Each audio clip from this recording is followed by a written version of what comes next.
How to lock any particular application in your Android device.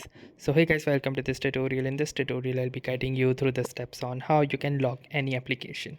So in order to set up any lock, simply go to the settings of your Android device, and then within the settings you will need to find apps.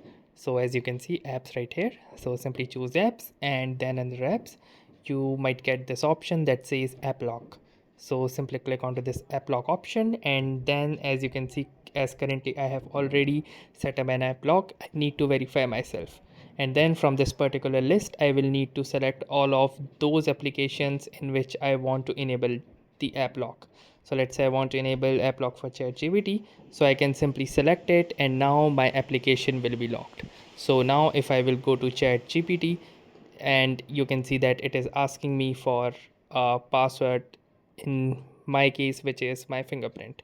So that's how easily you can set up application lock in any particular app in your Android device. So that was all for this tutorial. Thanks for watching and have a nice day.